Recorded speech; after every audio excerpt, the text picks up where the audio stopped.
Good afternoon. I just left.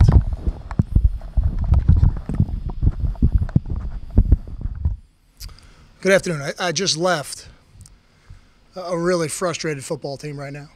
And when you have a game like you did today, and when you have a 3-game stretch like we have, I think that's probably a good thing, because we've got to get better. We've got to get better as coaches. We've got to get better as players. I'm going to tell you that 3-game stretch is going to be something we're going to look back on at the end of the year as one of the points in the history of this program that is going to propel us to great things. And the reason I feel so confident in saying that is because of the looks in the eyes of that team. There's frustration, but there was never anything but love for each other. And I can't tell you how critical that is, and I can't tell you how hard that is. And I've been a part of teams that when frustration sets in, you see the bickering, the arguing, the players turning on players, and we're fortunate. We don't have any of that right now. What we have is a group of guys that are really, really desiring to be better. And we've got a bye week this week, and it's probably a good thing, because I think it'll give us an opportunity as a coaching staff to evaluate everything and then get ready to be 1-0 in 2 weeks. Questions? What went into the decision to start Gary? What did you see pregame, and did you think, watching his performance, that his struggles were health-related or defense-related? I think defense-related. The trainers, the medical staff told me yesterday that he would be available to play. So really it was a matter of going out there and watching him in pregame and feeling good that he could do all the things that we wanted him to do. We felt comfortable, and if that was the case, we were going to start him. I didn't think we did a great job protecting him, which is why I took him out when I took him out. I didn't think that was fair to him. But I would give a lot of credit to Wisconsin's defense. They're number 1 in our conference for a reason, and they certainly, we knew it would be a great challenge for us, and they certainly played like a number 1 defense. In your mind, the ineffectiveness offensively, did you feel that was mainly just getting beat at the point of attack on the offensive line, or was there something else? When you have a day offensively like we did, we're going to look at that film and we're going to see a lot of reasons. It starts up front. There's no doubt. It always starts up front. But I think there's going to be more than enough responsibility to go around. Was there any thought of taking Gary out at halftime, or did you want to? No, we never discussed it at halftime. Kyle, for the special teams, for the block punt, obviously you guys build a reputation on block punt. So what happened on that play, and obviously how disappointing is it to see that when you pride yourself on special teams? Sure, it's one of the things we pride ourselves on, and the reason we spend so much time trying to accomplish it is because we know what it can do within a football game. And there's no doubt it's a tremendous momentum swing when you block a punt. And up until that point, we've done a pretty good job of controlling the field position. Although we weren't very effective on offense, we were still controlling the field position, and we're in good shape. But that happens, and all of a sudden now you've lost that field position advantage as well, and it becomes a touchdown. It was a twist on the inside. It's a protection mistake. It's no more complicated than that. Although, we got to make sure we get it fixed. Obviously, we went through it on the sideline. But you're right. It's a big play in the game. There's no doubt. Kyle, you talked about the stretch as a 3-game stretch.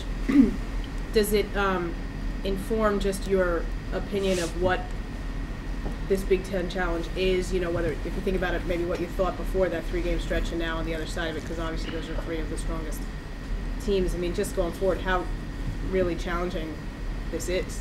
Yeah, I think, going into it, we look at them as 1-game seasons. But we know the challenge of playing 3 football teams like that and playing them in a row and playing 2 of them on the road. But that's the world we're living in, and it's the world we want to live in.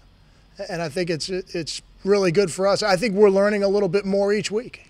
And I know the results don't show that, but ultimately, I think the results will show that. I think as a staff and as players, we're gathering information every week about what we do and what we need to do. You said you thought it was mostly defense related with Gary. Did you sense anything? Did he say anything as the game went on about how he felt physically, or? I checked in with him a couple times. He said he felt. I mean, Gary's a competitor. I don't know that if he didn't feel well, he would even tell me. But I watched him move around, and I felt good about how he was moving. If we had protected him better, I don't know that I would have taken him out. but I just didn't feel like we were protecting him as well as I would like to. So Chris has more mobility at this point, so I figured he'd be better to be in there. Well, I think a lot of people would have expected it to be hard to compete against these three teams. Does the lopsided nature of the score concern you? It disappoints me. In terms of concerning me, it doesn't concern me going forward because next week will be a new opponent with new matchups and new schemes. I'm disappointed in the scores. We expect as a program to play better. Kyle, the last 3 weeks you've kind of played three different rushing offenses. Why has your run defense struggled so much? Today, let me just speak for today in terms of the rushing defense. I thought we had some opportunities to get the running back down in the backfield. Now, I think what we got to look at and say is, one-on-one, how much space, we need to get more people there maybe. Those are things we'll have to evaluate this week. But it felt a little bit differently than some of the other games where I felt like we didn't have the opportunities to get them down in the backfield. I thought today we really had multiple opportunities on some of those bigger plays to get him down before he got started, which was the goal. Now we got to see if we can get more than one person there to make sure we get him down. You guys started off strong against the run, and then they kind of picked it up. Was that not enough people swarming on the ball, like you said? What kind of changed that? I don't believe that. I think we played with good effort. I thought we played with good swarm. We got to look at it on film and see schematically. Is there a way we can get another person there, to make the window or make the space for the one-on-ones, just a little bit less. Schematically, did you make it a point to try and get another person in that space today? Because you said in the past couple of weeks you felt like there may not have been enough people in position to make those plays. Did you kind of do anything different? No, what I said was, I think we got to disrupt the runner before he gets to the line of scrimmage. And I thought we did that. And now we got to get him down. So a lot of times we did. But when you play against really good running backs, the one play you don't get him down, it's a 50-plus yard touchdown. So, no doubt we got to do a better job getting him on the ground. How important does this Indiana game become now for the season? Well, I think it's the most important game of the year because it's the next one. It's the only one we get to play in 2 weeks. I think it'll be important for us as a program because it's the last opportunity we get to play at High Point Solution Stadium.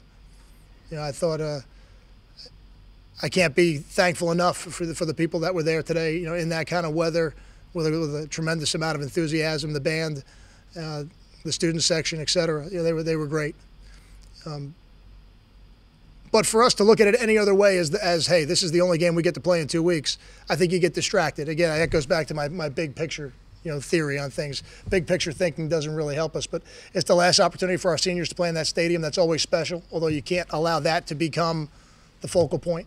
The opponent has to become the focal point. The small picture, though, does dictate one more win and you're bowl eligible. I mean, it's okay to emphasize that, or no? I have not in the past. Now, I'm not naive. I don't think the players are naive to knowing that. I think they know that. But thinking about that takes your mind off really what you need to be thinking about, all the things that'll help you actually be 1-0.